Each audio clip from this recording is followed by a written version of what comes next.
La diputada Agostina Mora, un discurso fuerte sobre el final del intendente Pablo Grasso, haciendo referencia a la poca ayuda o nula que ha tenido en realidad, según dijo, de parte de la provincia y de la nación.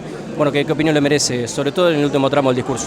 No, me parece un discurso sumamente importante, fuerte, pero con verdades, digamos, ¿no? Me parece que hay que poder decirle las cosas como son a los vecinos y a las vecinas, rendirle cuentas, ¿no? Porque a veces se exige gestión a algunos sectores, pero hay que poder saber en qué momento y con qué recursos se realizan las gestiones.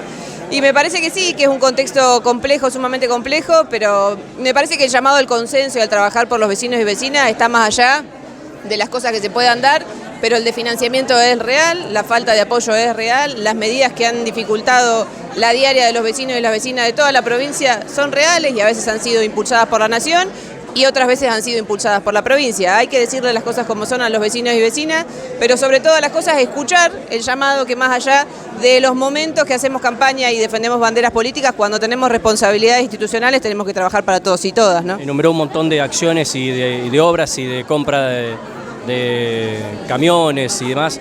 El intendente, todo con fondos propios. Ahora, si hubiera recibido alguna ayuda, seguramente se podría haber hecho algo más, ¿no? Sí, sin duda, pero me parece que es clave lo que dice, que no es a una persona ni a un proyecto político que se afecta, sino se afecta a toda una ciudadanía. Y lo que es importante ahí es que marcó ejes de gestión, ¿no? Que me parece que es importante, se habló de líneas directrices que hacen a la gestión y bueno, que también proyectan escenarios, ¿no?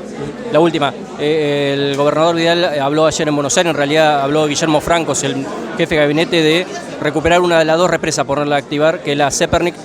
Van a pedir información ustedes porque, bueno, se está hablando de un cambio muy importante de la obra, que eran dos represas, se va a hablar de retomar una nada más. Pero bueno, ¿qué información tienen hasta ahora? No, tenemos la misma que tienen ustedes por los medios, es un poco la forma en que hoy nos estamos informando, valga la redundancia, es simplemente por las redes sociales. Esta es una gestión muy mediática y bueno, nosotros recurrimos de manera permanente a solicitud de información pública porque hay cosas que solamente se anuncian en los medios y que después la verdad vemos poca documentación respaldatoria de esa información. Ojalá, por el bien del desarrollo productivo de nuestra provincia y de los trabajadores y trabajadoras que forman parte de esa obra, que se reactive.